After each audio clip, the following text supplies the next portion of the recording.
What's up, 10 Skill Squad? A little while ago, I asked you guys what kind of body you would be most interested in painting yourself. And most of you said a crawler body. And I thought, yeah, me too. And for a long time, I have really wanted to get an airbrush because that really takes painting things to a whole different level. So, again, I went over to Motion RC that they have everything, and I found one for dirt freaking cheap. So I've got one of those. I am totally new to the airbrushing thing, so we're going to learn together.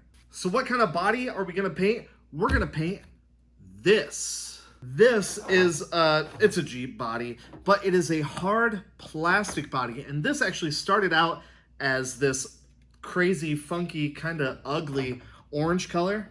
And rather than paint this and make it look nice and pretty and shiny like literally all the other crawler bodies I've got, we're gonna intentionally make this one look like it was parked under a tree for, I don't know, 30 years or so. So step number one of doing that is a primer or a base color. I wasn't a huge fan of that orange, so I just went over the whole thing and sprayed it with primer gray. One, because obviously it covers that orange color, and two, because when we weather this thing, we're going to have some of this color kind of bleed through, and I think it's going to look pretty awesome. So I've never done anything like this before. It's all new to me. I'm kind of just making it up as I go along. I talked to some of you guys about how to do it, and I'm going to follow your suggestions, and I am super duper excited to use that new airbrush. So you might be thinking to yourself, where's the rest of the body? Don't worry, we're going to get to that, and it's going to be awesome. So now that our base layer is here, we can actually put our color on this bad boy. And what color am I going to use? It's a color that I haven't used on an RC body before. Check this out. Bam!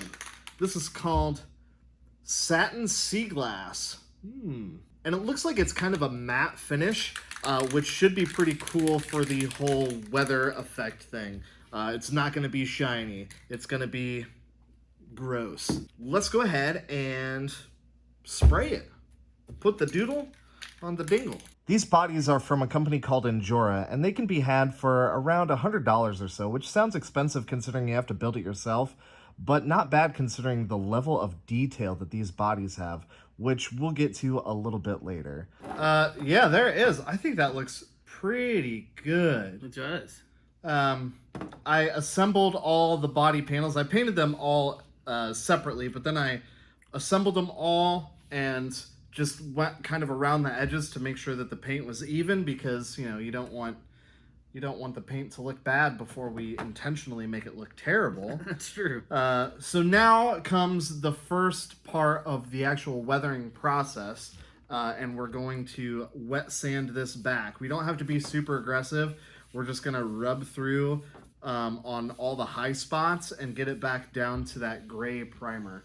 Now's the part where we rub it out. Ooh. Yeah. You want to rub one out with me? Absolutely. Oh. You may be thinking to yourself, why waste all that time making the paint nice and pretty if you're just going to sand it all off anyway? Well, if you think about a real car, it comes from the factory with decent paint, and then it slowly, gradually gets worse over time. Since we're trying to match that aesthetic, we're going to use kind of the same procedure.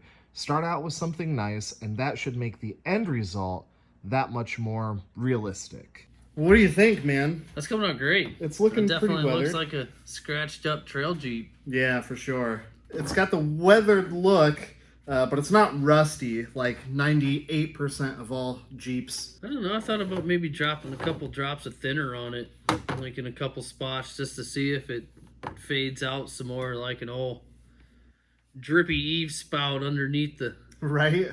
Yeah, sitting underneath it or something. I was going for parked under a tree, so... Well, I mean, yeah, like just something where water just continuously...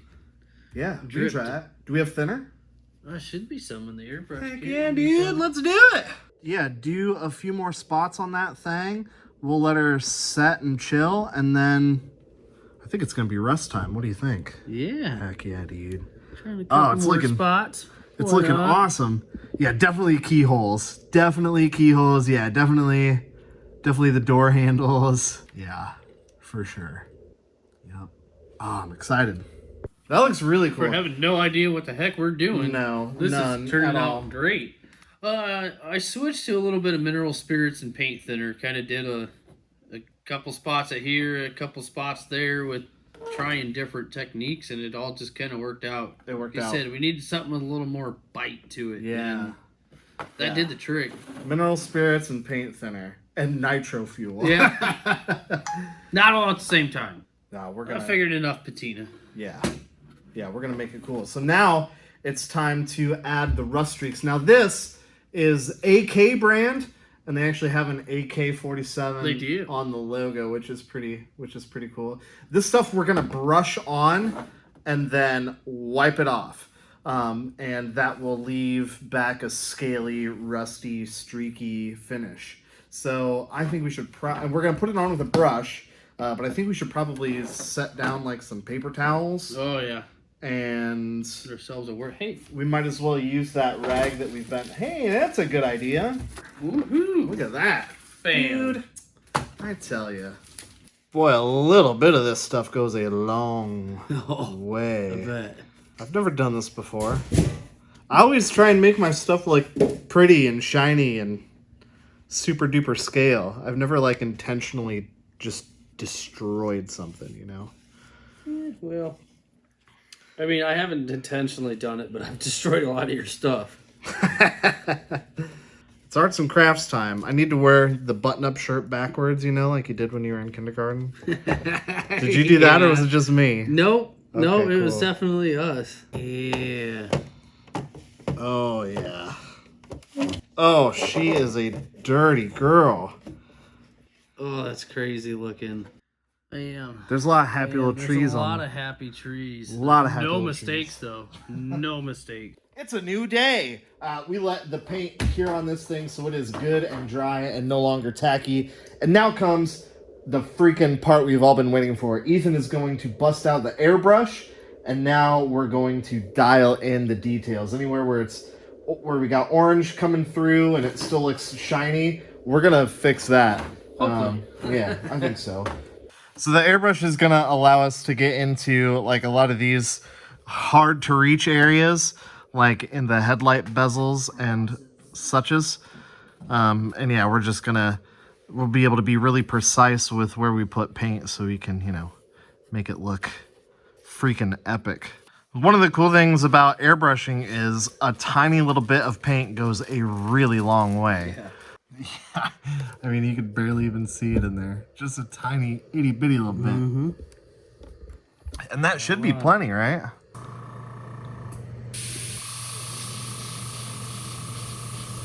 Oh, yeah. Yeah.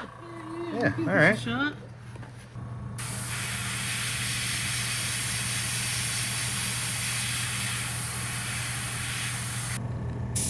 Just covering up that orange with brown. And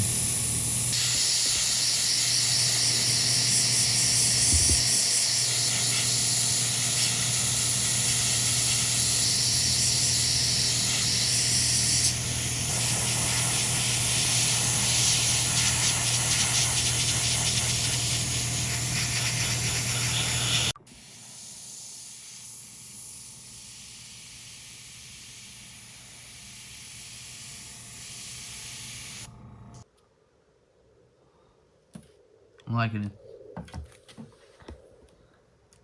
can I give it some? No. I don't care. Now, it's no secret that Ethan has a delicate touch, whereas I am more of the maximum berries kind of. Okay, so you push down to get the air going, and then you pull. Oh, okay.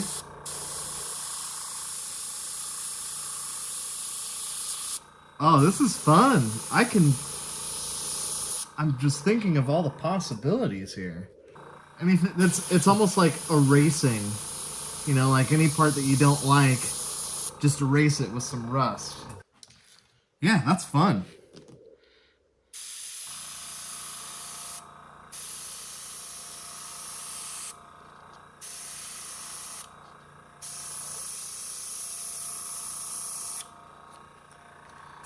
Nice. I found these pinup girl stickers on Amazon for just a few bucks for a boatload of them. And I kind of thought that they would match the aesthetic of this truck. It kind of gives it an old World War II kind of vibe. So I cut out a couple of my favorites for each side and stuck them on. So now that the stickers are on, and we've got it just the way we want it, I'm going to use this stuff, Krylon. This is triple thick clear coat. We're going to clear coat this thing. Now, I've used this stuff in the past, and it actually like crinkled the paint a little bit. And it might do the same to this, but I don't care. I'm going to guess that because we want it to happen, it won't. It's not. Well, I need to do something for the lady sticker on the side, you know? I gotta freaking protect her, because if not, the first time we go out trailing, the veneer over top of it is gonna peel off and it's just gonna look terrible.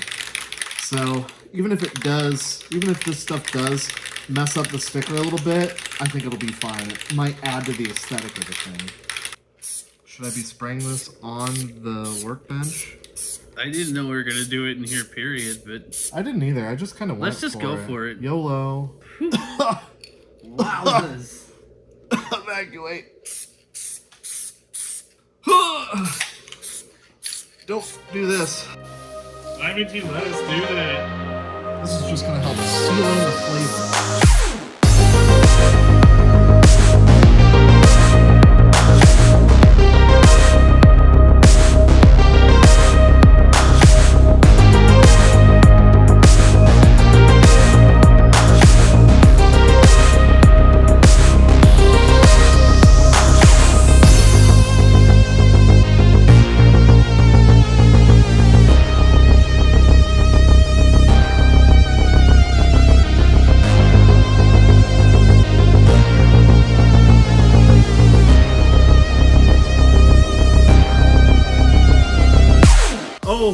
Okay, I'm gonna call this done.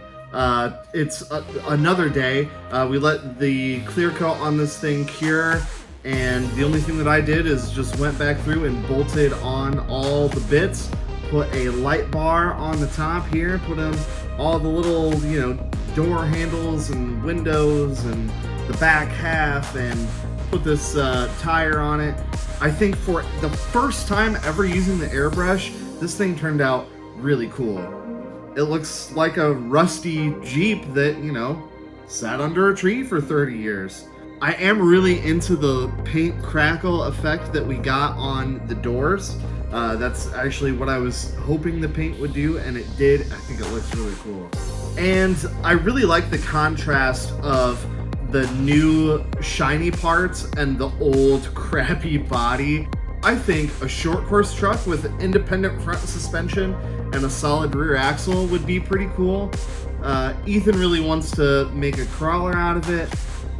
I don't know. I don't know. So why don't you guys let me know what you think I should do with this down below, and we'll probably just do that. And this has definitely given me the confidence to do some more airbrushing. Not only with like the Patina look, but also with Lexan bodies as well. Using one of those and kind of seeing how it works, it really opens up your mind to just how creative you can get with one of those airbrush kits. And like I said, they are dirt freaking cheap, and as far as I can tell, it seems like a pretty legit kit. I mean, the compressor, the airbrush gun itself, all the bits that you need to, make this effect. And if you can have just as much fun building a body and painting a body as you do going out and ripping the thing off-road or on-road or whatever you do, that's absolutely winning in my book. So what comes next for this thing? Let me know. And if this is your first time checking out the channel, welcome. I am glad you found it. I like to do RC shenanigans like this all the time. I've got some wicked stuff coming up. Maybe you want to stick around. Alright guys, until next time. Chopping Jeeps out here. Man, I'm stoked with this. Oh,